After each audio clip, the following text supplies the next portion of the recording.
Hello, everyone, and welcome to this next session of AAC in the Cloud. We're excited to have you here.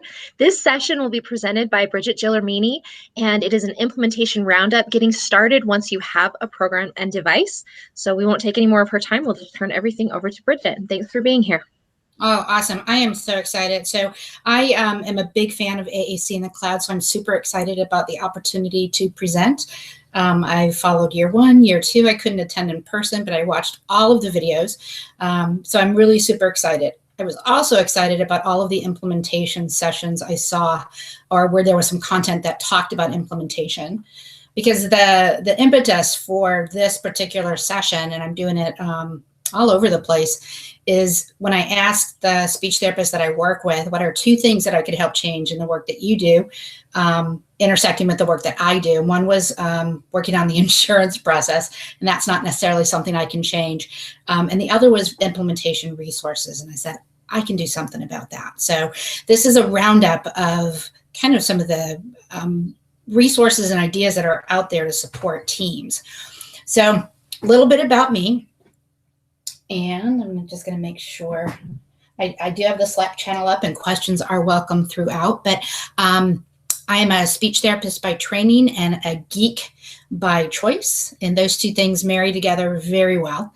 So I'm also an assistive technology professional. I did a stint of work in the public schools here in Minnesota, where I live, for about 9 years, and wore both of those hats. I had an opportunity in 2007 to go work at the PACER Center, which is Minnesota's Parent Advocacy Center. And I worked in the Simon Technology Center there and ran assistive technology projects and got to work with some amazing staff. And then most recently, about 9-10 months ago, I started working with Forbes AAC. So I've come full circle, and I'm back working kind of where my SLP roots are and where my heart is, and that's helping others find a voice. So that's also my disclosure that I do work for a speech generating device company. Although most of my presentation here is not about the devices themselves, but what we do with them once we have them. A note about the QR codes that you'll see on the screen is, so I'm using them throughout as a way of providing access to the links that I talk about, the URLs. I also have the URLs here, and I will say them out loud as well. So we have multiple means of representation. So this is a link to Forbes AAC, where I work, www.forbesaac.com. And so this is our agenda for our time together. Like I said, I'm not going to spend a lot of time on the devices, but I do want to share with you, in case you don't know, a little bit about the work that I do with AAC. And that was the wrong agenda, because that is for another presentation I did. But we're going to spend a lot of time on implementation resources. One of the things that Forbes is doing as kind of a response to that is making some implementation keychains that teams can use. And so some of the tips that I'm talking about today are going to be on those keychains, and we hope to have them ready by closing the gap. So Forbes is a speech generating device company. They've been around for over 30 years, based in Ohio. The territory that I work in is Minnesota, where I live, Iowa, Wisconsin, and then I also am lucky to have some of the West Coast with Washington and Oregon. And we feature a couple of families of communication devices. And if I'm looking over every once in a while, it's, let's see. So someone says they're seeing me and not my slides. So let's see if we can fix that. If you could let me know. Okay, let's see if we can fix that.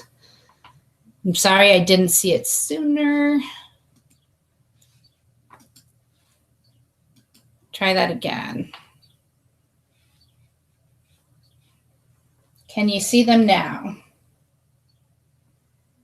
Yes, I will post the slides. I'll send them to Melissa right after this presentation. I was going to try and send them before, but didn't want that to get caught up kind of in last minute things. So, okay, so now we're seeing the slides. Thank you for that feedback. It is so important when you can only see one thing. Okay, so let me go back to what you didn't see, and that was these QR codes that I was talking about. So, but not full screen. We're back to seeing you. Okay, So let's see if we can figure out how to do this. The test on this all went really well. So let's go back to screen share, Implementation Roundup. Melissa, if you have any tips. Yep, I've got you right here. I'm keeping an eye on it. Okay, so maybe if we just... We should be able to go presenter mode now. Yeah, you may just have to do, I don't know if it's going to cause an issue. That may be the best plan. Okay. That does look really good. Okay, there we go. How does that look? That works well. Okay, so you know what? Flexibility is my middle name, right? And yeah, we're in presenter view. I hope you can see the slides. Melissa, just kind of keep looking at that and let me know. Give me a holler because I'm going to kind of plow ahead. Don't want to get stuck in technical difficulties.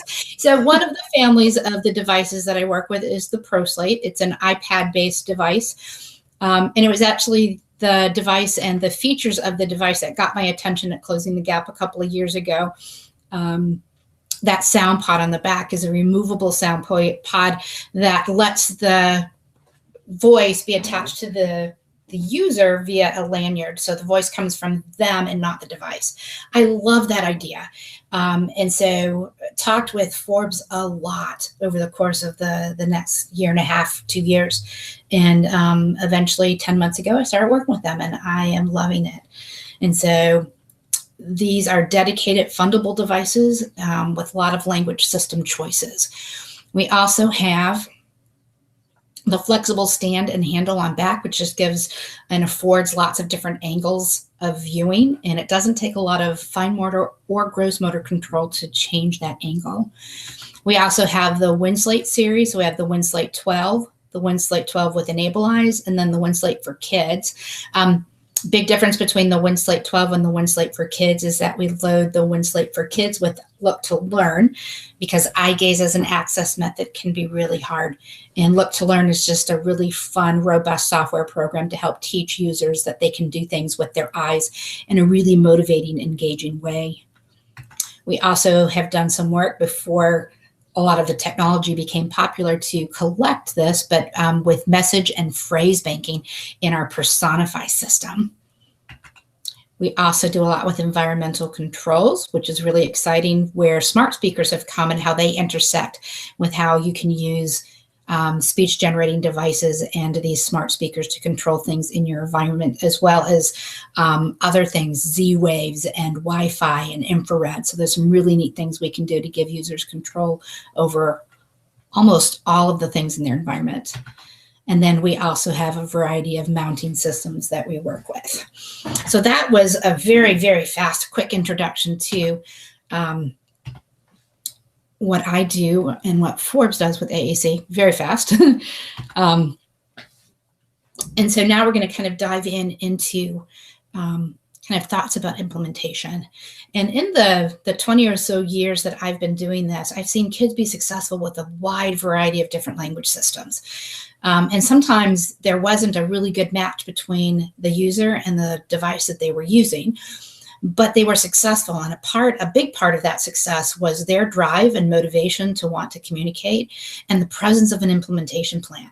There was a strong implementation plan that really supported those users in developing their language skills using the device. And while technology is constantly changing and evolving, language is constant. And so a lot of the principles that we talk about that are even developed by a specific device company, we can take those principles and apply them to many different language systems. And I saw this actually in a session I was just in here at AAC in the Cloud. Not this picture, but this quote from Jane Corsten. The picture is by Rachel Langley. And it's just about kind of that notion. If we took sometimes the limited experiences that AAC users have in interacting with their devices and extrapolated that time into meaning, it would take them a really long time if they only had incidental exposure to their AAC devices, a really long time to learn robust language using those devices. And so all that to say that implementation, access, exposure, and use, really important. We don't want it to take any more years. So So some thoughts about implementation and that AAC cycle is that we want to start as early as possible in identifying that a user would benefit from AAC. The earlier, the better, but I also say it's never too late. Conducting a thorough AAC evaluation, acquiring the device, and then once we get there, which is kind of the point, is what do we do? How do we start? What's the implementation plan? And we want to make sure that it includes multiple communication process, our partners, and it moves across environments. So the first key ring that we're working on, so I mentioned that we're working on some actual implementation materials that folks will be able to have in their hands, and they're going to be free, is about tips for success. And so the first one is, and so the handout that I'll post and send to Melissa is not going to have all the pictures or the videos. It'll have the links to the videos, and that'll just make it a smaller file to send and post. But our first tip is to wait, the expectant pause. And as verbal people, sometimes this is really hard for us to do. And you time yourself sometime in how long, what 10 seconds looks like, what 30 seconds looks like. And in the session I was just in, they talked about 2 minutes and how long that really is and how that feels. But when we wait and provide that kind of expectant pause, what we're communicating is that what someone has to say is important. And so we can use our body language along with that expectant pause to lean in and wait for the communication. Make eye contact, smile encouragingly, let them know that even if you are feeling a little bit frustrated because of that time, and when we first start doing it, that frustration might be a little bit more. And that's just because, again, as verbal communicators, we like to talk. And when there's nothing in kind of that silence, that empty space, we want to fill it kind of with more verbal stuff. So it takes some practice and some intentionality about waiting. But it lets them know that what they have to say is really important. And I would just say start with 10, 20 seconds and then build up. Some language systems have prompts built in, such as something called floor time, which actually then will, as a user is composing their response, will kind of communicate these auto-generated things that say, hang in there with me. I'm almost there. What I'm saying is important, to kind of on their own kind of fill that space. And that's a really nice feature. So when you're waiting with that response, don't fill it with more words. Remember sometimes that it's not just the act of composing the message, but it's also the processing time that you're giving the user to navigate that language system. And then provide prompting as appropriate, and that comes with some experience. So my next one here, and Melissa, let me know if I navigate successfully to my video.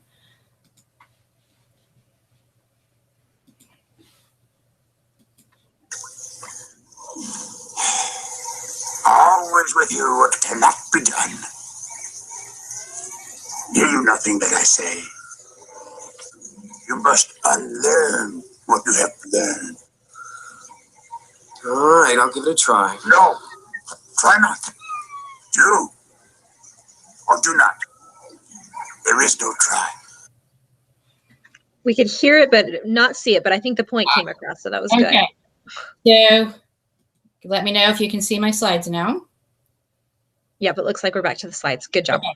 So we will, when I do the next video, I will make sure that we go to screen share. It's all on the same page. I try to make everything on the same page, but technology. So that was our friend Yoda talking with Luke Skywalker about the difference between trying and doing. So when we're modeling, we want to do it. And we want to be intentional about modeling. There's nothing, for the most part, that we can do that's going to mess it up. And so I think sometimes there's a fear or an anxiety about doing it the wrong way, about not being familiar with that language system, or, I don't understand what those symbols are connected to. I kind of do because there's some text there and I can read it, but it's that fear or hesitation of the unknown. But just do it. There's nothing that and I communicate that with parents, with parapros that are, working with an AAC user for the first time, is we just want to do it. And then that becomes more natural as we do it. You don't have to try or model every word that you're trying to say. You want to pick keywords or key phrases and model just 1 or 2 words above the level of your user. Don't overcomplicate or overthink how you would support your AAC user.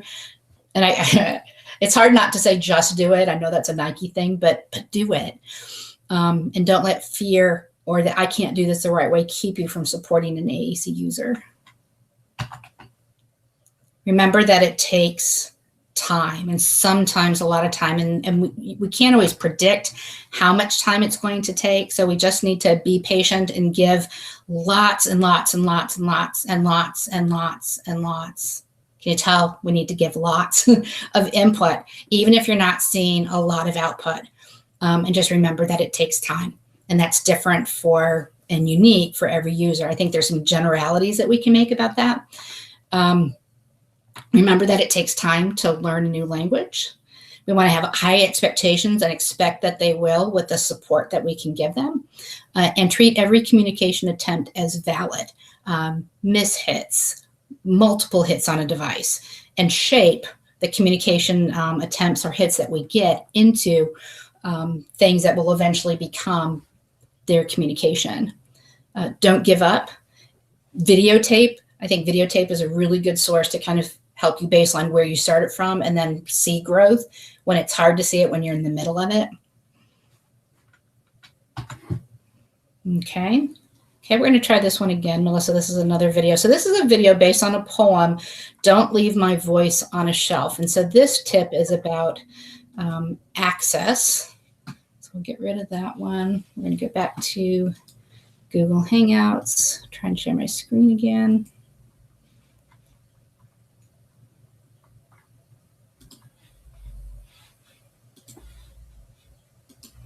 Okay, can you see that, Melissa? I can't at the moment. We'll see if it plays or if it doesn't move, but for now it's looking good. Okay. It has been estimated that over 4 million people are unable to communicate through natural speech. Part of my role as a speech-language pathologist is to provide a voice for nonverbal children through alternative and augmentative communication devices, or AAC. Sadly, many nonverbal children don't have consistent access to their speech-generating devices throughout the day. In fact, 95% of the speech-language pathologists I surveyed view this as a widespread challenge. Today, I'm sharing an extraordinary video from a special group of children in South Africa. Their unforgettable voices have given my poem, Please Don't Leave My Voice on the Shelf, far more meaning than I ever could have imagined. What do you do when you have no choice? When you rely on AAC to serve as your voice. AAC is my bridge. It's my sense of self. So please, don't leave my voice on the shelf. I don't always know which buttons to press. So I need more opportunities to press them. Not less. When I'm tired or sad. Go on.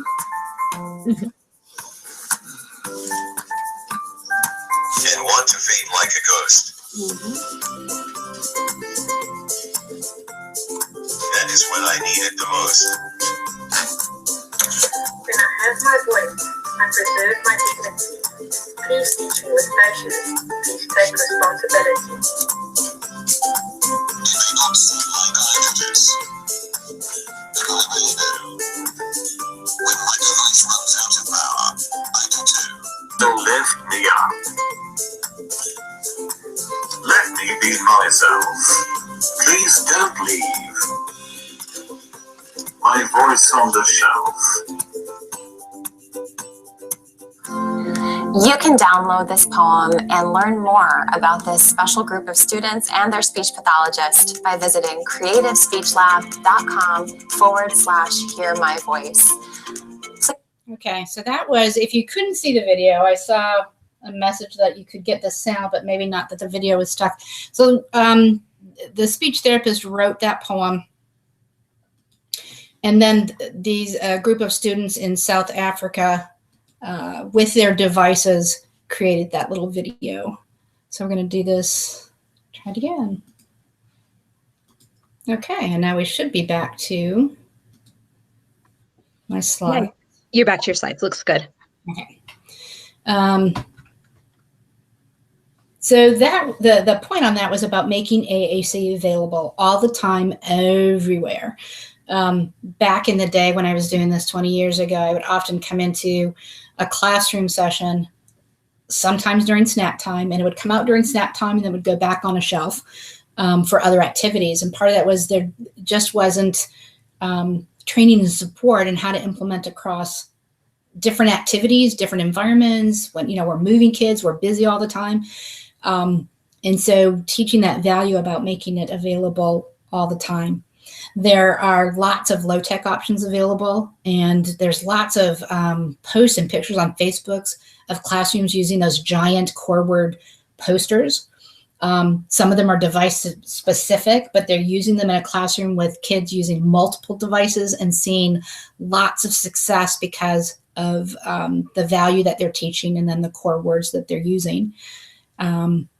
Low-tech options are also available for when those high-tech options can't go with you. So think of pool, sand, bath, not charged, broken, and for repair. And so there's lots of reasons why I might not have access to my device. And so we have lots of low-tech options. And I have links later to all of the AAC apps that have low-tech boards and where you can get those. And so I know sometimes, and this has come up in team meetings as well, but what do we do, you know, when, fill in the blank. And my boys' names are Mike and John, so I use them as my examples a lot. You know, what happens when Mike is saying no, no, no, no, no a bazillion times and it's disrupting the class, and the only way to get him to stop is to take it away. And so we have conversations about shaping that behavior, or what would we do if Mike was verbal and using his words to say, no, no, no, no, how would we respond to that? And so having the same type of consequence or response to that. And later I have some ideas that I rounded up from some of the social media pages about ways, creative ways that you can make AAC available all the time. And so here are this is one of our low-tech boards for our Core Word 40 homepage. And on the back of that is the, I'm not sure what we have on the back. I think is a chat board. But if you have a language system that doesn't have a low-tech board made, you can take a screenshot of the language system and then print that out. The other thing we can do is send these to a printing company and print them in a wide variety of sizes, which that's what you'll see in some of these yard signs that have come up.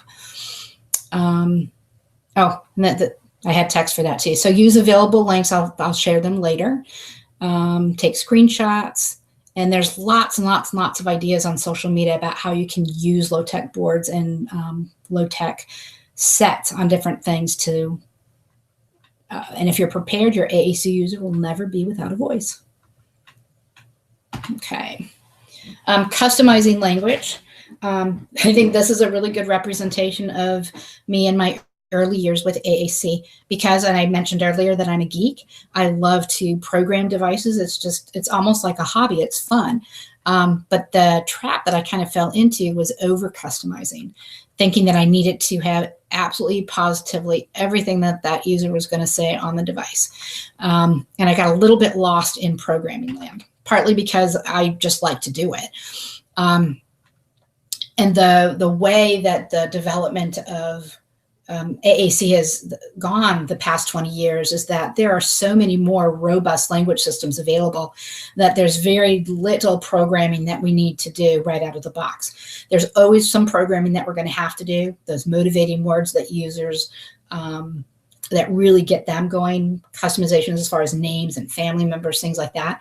But for the most part, the kind of this balance of core words and fringe words is really nice. And so there's just, we don't want to get caught in the trap of trying to over customize. Take advantage of the good design of the systems that we're working with, and learn how to navigate them.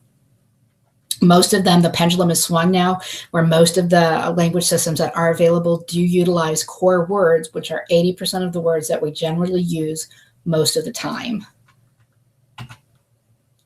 Involve siblings and peers. And there was a great session, or not a great session, a Facebook post I saw recently with a great video of a very natural context of one peer supporting another with his pod book.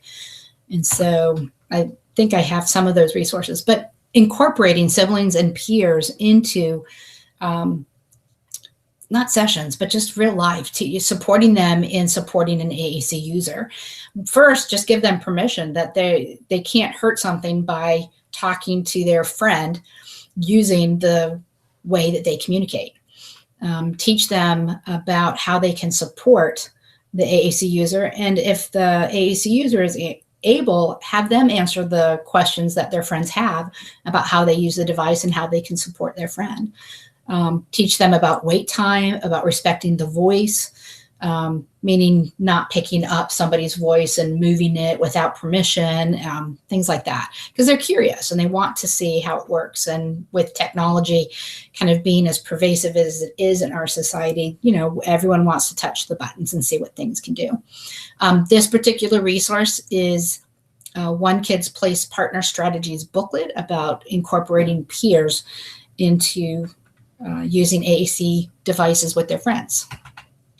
A couple of other resources, kind of reading resources that talks about some of the literature that's out there, ideas for AAC use in a classroom through peer engagement, and then this article on the hope of lessons learned about inclusion and using peers in the general education classroom.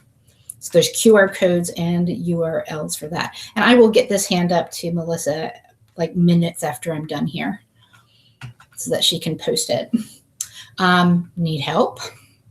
So if we get stuck, just know that there are lots of resources out there available to support folks in an implementation journey, not just in kind of understanding and learning AAC or basic concepts, but once we get that device, what do we do?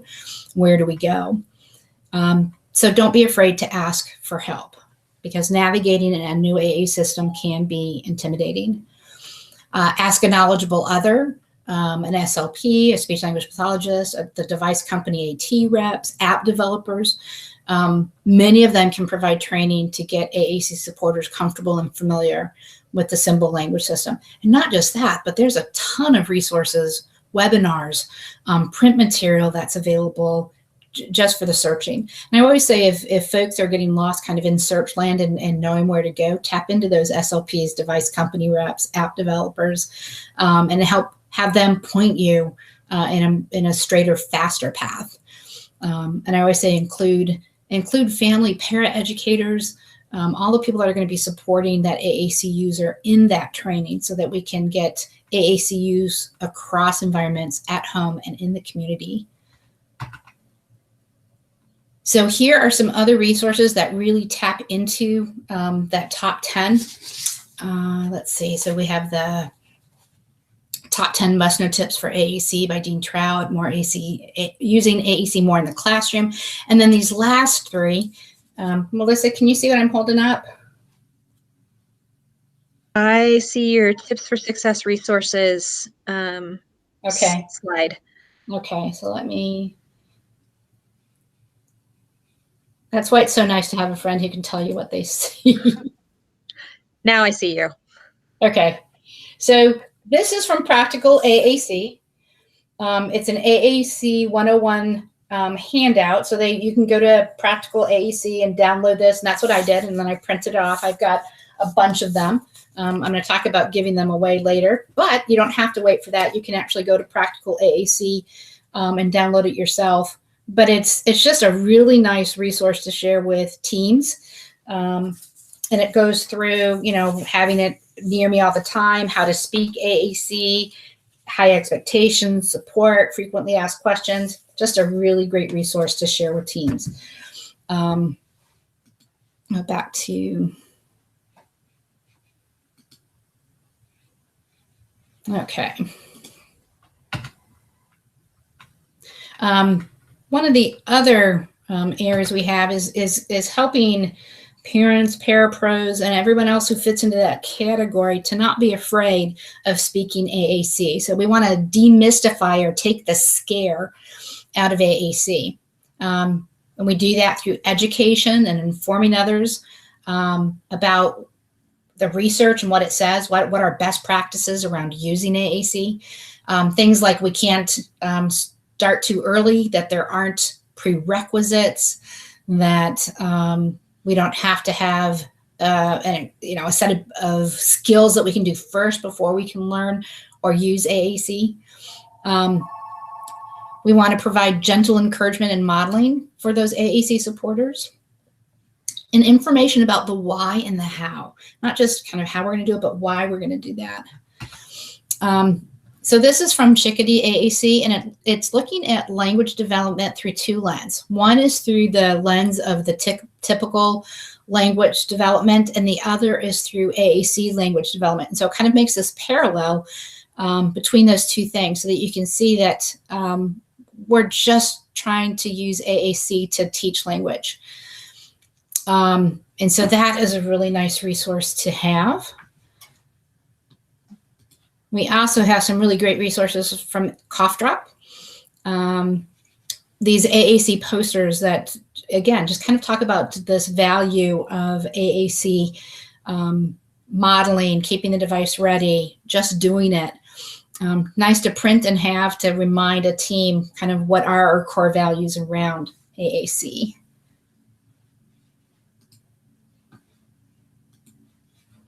Okay, so this is an activity that you can do with teams to help build that comfort and familiarity around a language system that either a child is using or multiple children in your school are using, or we could do this on different devices.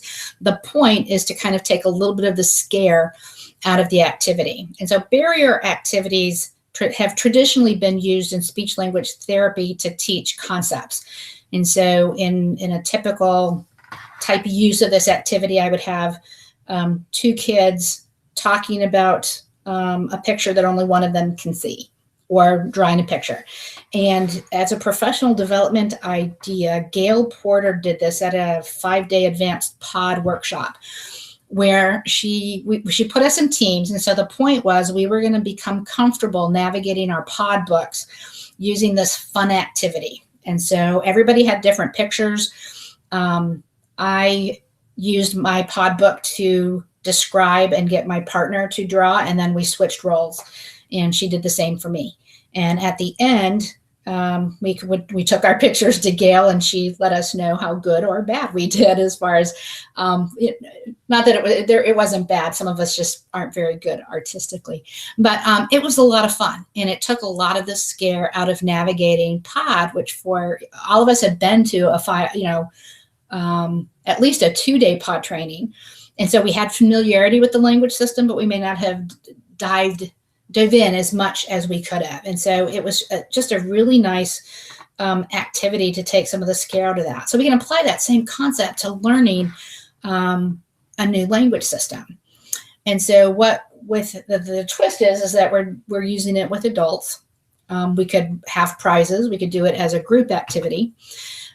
So one partner has the AAC system. The other partner has a blank piece of paper. So the AA system and a picture. The other partner has a blank piece of paper. And then we're going to be creative in how we convey a message about what we want you to draw on that picture. First thing I do when I'm looking at a new language system is I want to know where the find a word or the little search icon is. because I'm going to use that as a strategy to help me find words that I don't know where they're at because I'm not familiar with the language system. So prior to this activity, everybody's going to know where that find a word is. So here's our picture. And this is kind of your opportunity to participate. So I'm going to watch the Slack channel. But what are some of the words that you can find to help your communication partner start to draw that picture?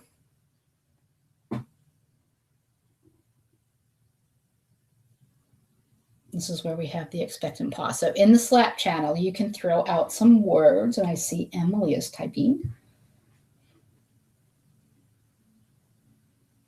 Okay, and that was for something else. So I'm hoping everybody can see the picture. So it's a picture on a beach scene. So I might say tree,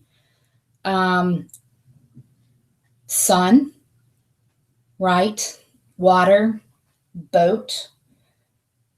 This is saying sun and warm.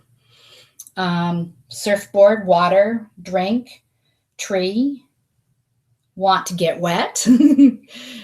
So there's lots of things that I could find on my device to convey, and then using those words, my partner's going to draw a picture.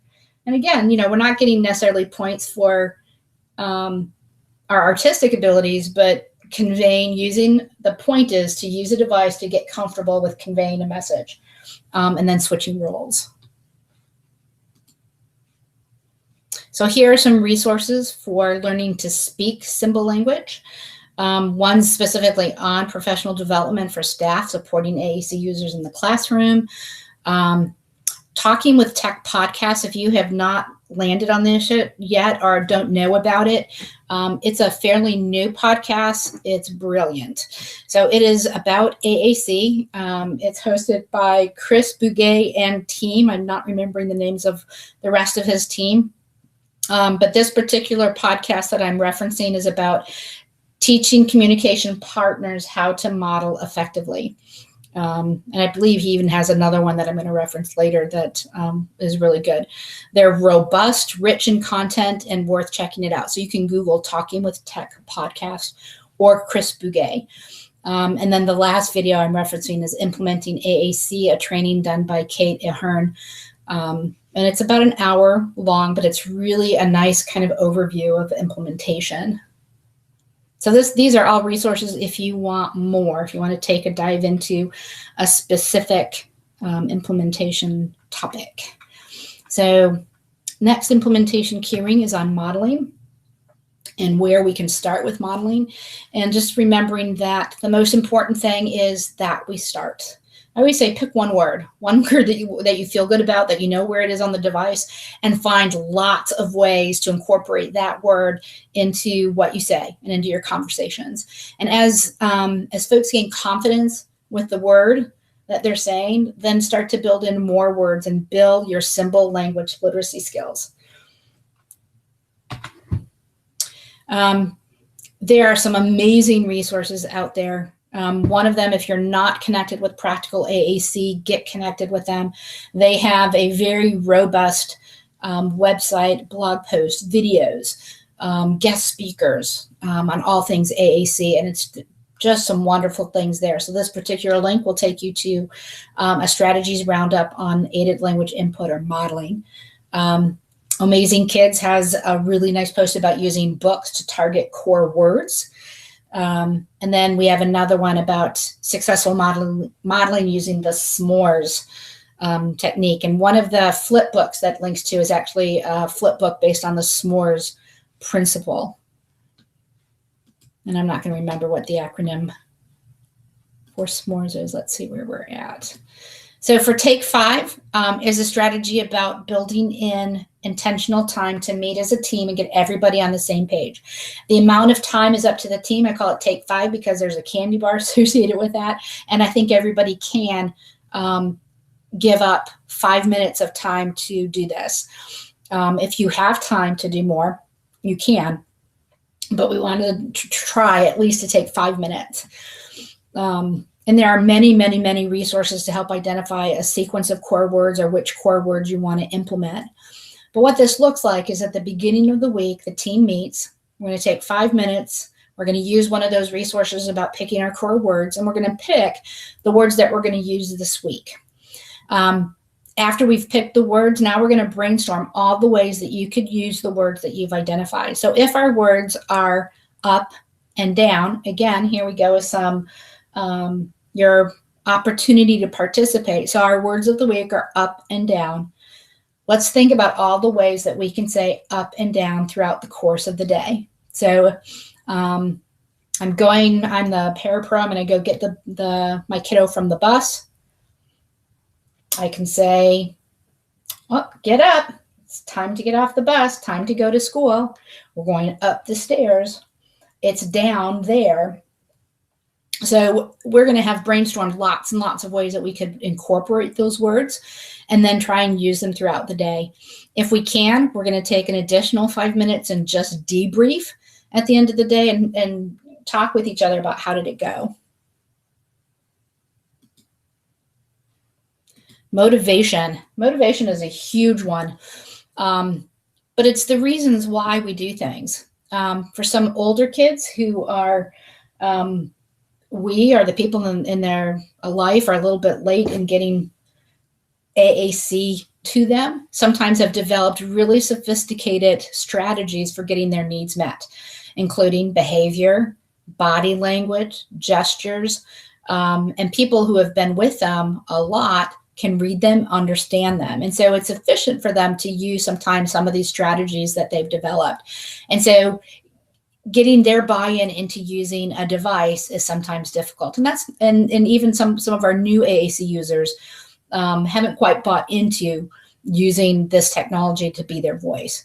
And so knowing what motivates someone can be really important, and kind of leveraging that to get the buy-in about the AAC use. Now, eventually we want the communication to be the thing that motivates, but sometimes we have to use other things that are more motivating and more powerful right now or in the moment. So make a list or an inventory of the things that motivate a device user. I always say find out what their chocolate is. I like chocolate, and everybody has a chocolate, something that really drives or motivates them.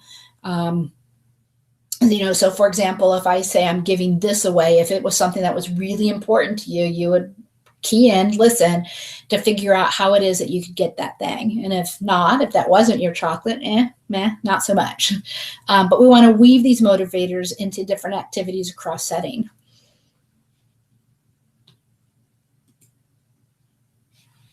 Some resources that are going to help support that. Practical AAC has a great it's a post, and then there's a video that links to with Lindsay Carhill. And I love how she says this is be the fun. And so there's this great video of her working with an AAC user who's directing her in the colors that she's putting on her face. And I don't remember if it was chalk or makeup.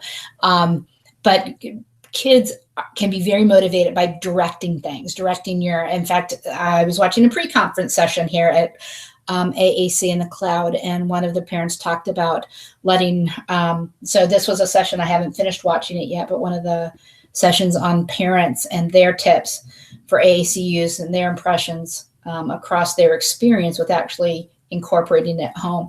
And so she lets her son be the director as far as where she puts things on herself or on other things. And it's part of this concept that I like how Lindsay's kind of phrased it, but be the fun. And then Talking with Tech also has another podcast that specifically talks about motivation and how it can influence user engagement. So jumping into some more implementation ideas, again, that I round up. And so I have a Take 5 challenge for you. So I have these implementation AAC 101 handouts that I have made, and I have a lot of them. I have the Take 5 candy bar. I have low-tech boards that I've printed out. And so the challenge is to like our Facebook page, and that's where the QR code will take you to, and leave a comment about implementation. So either something that you've learned or had an aha moment about, either from the conference or from the session, or because sharing is is an awesome way to discover new strategies. If you have an implementation idea that's working really well for your team, please share that, because that's, again, that's how we learn things. So I would share, in fact, after the session, I'll put, maybe not the first post, but a post with a link to the session that I just attended previous to this one on supporting paraeducators in their use of AAC and how they kind of modeled their training on that. It was a really good session. And so for every 10 entries, I will give away something. One of those implementation flip books, low-tech boards, candy bars. So it depends on what your chocolate is.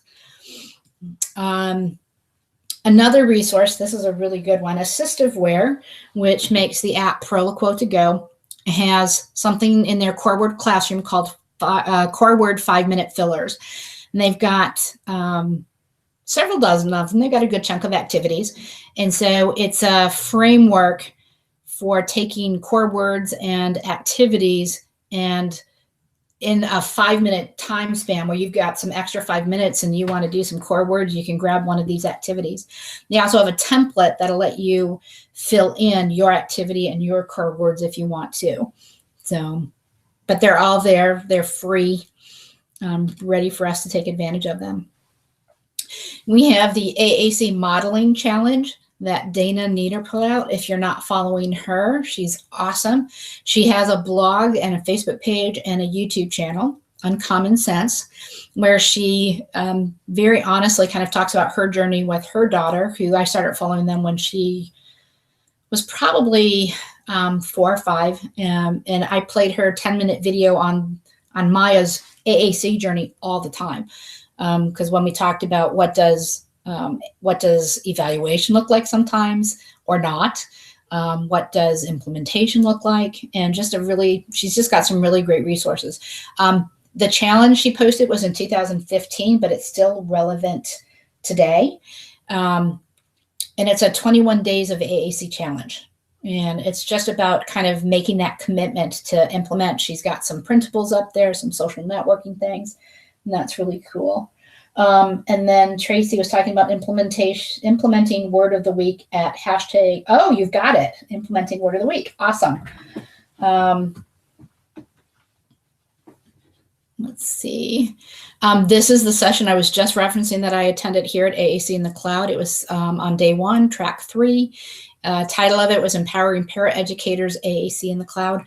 And it was just a really nice model for supporting paraeducators in modeling AAC. So if you didn't get a chance to see that one, go back and watch the recording after the conference. As I mentioned, here are the links to the low-tech printable boards for all of the AAC apps that I work with on our Pro Slate, or as many of them as I could find. So this one was for Cough Drop Core 60 board. Grid for iPad has low-tech boards for SuperCore 30, SuperCore 50, and then you can get them with various symbol sets. So with widgets, symbol sticks, etc. This one is to the Lamp Words for Life. Proloquo to Go with crescendo vocabulary, multiple boards available depending on what language set you're using. Snap Plus Core First 8x10 boards. Speak for Yourself low-tech board, and this particular one is a Touch Chat with Word Power 88. So when you click on those links, you'll see that some of the language systems that have multiple versions, ones that you can start with very simple and grow, you'll have multiple opportunities to print that, or different language systems. And so this was an idea I saw on Facebook on one of the groups that I follow. And I have the reference and link in the next slide. But she took a Touch Chat board, and then on both sides, she's got some different things and had it printed as a yard sign. And so it is out in the yard for the kind of those outdoor summertime activities. So it's just a really nice use of it. So it is from Kristen Witowski's Talking AAC Facebook page. She printed a 96 position core word based on word power on one side, and on the other side, she had different fringe vocabulary. And then she uploaded that to a printing service. I think Office Depot is what she used. And then here, directions on special crafts for special kids. That'll take you right to the blog post that talks about kind of the steps that she went through to get that. And then the post was in the hashtag Talking AAC. Kind of in that same community, she also had some other really neat ideas about laminating boards, which that's not necessarily a new idea, but a good reminder that we can put things on swim kickboards, cover them with some waterproof material, fairly inexpensive. So as the water leaks through, I can just create another one. Iron-ons, which there are lots of things that we can do with iron-ons. So this particular one was on a pillow. I took our core board 60 board, and be careful when you buy iron-on paper and make sure you buy it for the right printer. The first one I bought was for the wrong printer, but I found some for a laser printer, and so I have it. I ironed it onto a canvas, a clear canvas bag. So on one side I have core board 60, and on the other side I have the chat. The thing to keep in mind, and most of the iron transfers come with these instructions, is that you have to flip the orientation of the word so that when you iron it on, it's the right orientation.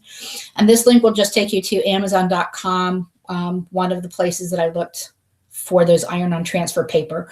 So again, you want to make sure you buy the right paper for the kind of printer that you have.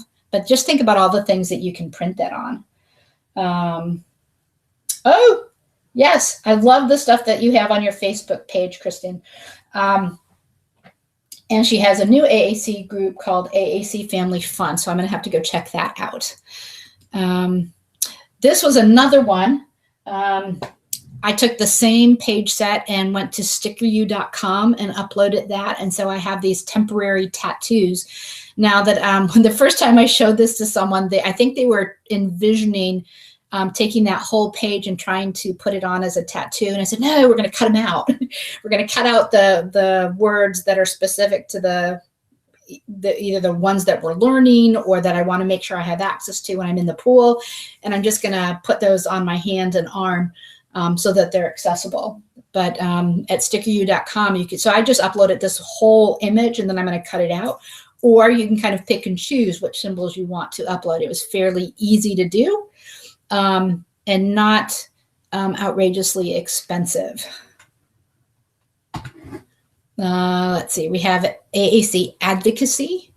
Let me see if I can pull up so you can see where it is. So this is from, I also got this on Facebook. So Facebook is just a plethora of resources. Heidi Wombat and then Lauren Enders was the one who shared it. And so just another poster that you can print about our value for AAC implementation. So the last thing I have, and I only have about 5 minutes left, and I think I'm just going to let you go to the Talk AAC to Me video, since they're not playing on the site here for me in this platform. But this was just a video of AAC users and the rap song that they wrote about talking AAC to me. And it's just, I thought it was a nice, fun way to end the session. So your homework now is to pull that up and check out Talk AAC to Me. And I'm sorry we couldn't get that to work, but I'm just going to circle back to Forbes and our family of devices. And one of the ways that we try to help with that implementation is making sure that folks have access to devices. So we have an online lending library that folks can use to get access to devices and language systems. And there's my contact information. And so what I will do is right after this, in about 5 minutes, I will send my handout version of this. Again, I'm going to take out the content that would make it a really large file that you don't need, but you have the text and the links, and I will send that to Melissa. And Melissa will get that uploaded when she can. She can pipe in and let me know if that's going to be like a later today thing or... It should be pretty quick. I'll get it up pretty soon after I receive it. Okay. That is awesome. And my apologies for not having that ahead of this session. I don't know how I missed that. Just time. Time probably got away with me. So thank you so much for coming. If you have any questions, I'm going to stick around for the next 5 minutes. Otherwise, enjoy the conference. Wonderful. Thank you so much, Bridget. We appreciate your time. Thanks to all who attended this session. It's just about time for the next session to start, so feel free to take a peek at the other tracks and see what you'd like to go to for the next one. Bridget's survey for this session will be pinned at the top of track 2 because that's where this session ran, so you can find it there. It should also appear below your video if you're looking for that. If you have any questions, let us know in the Slack chat. Otherwise, we'll see you in the next session. Thanks very much.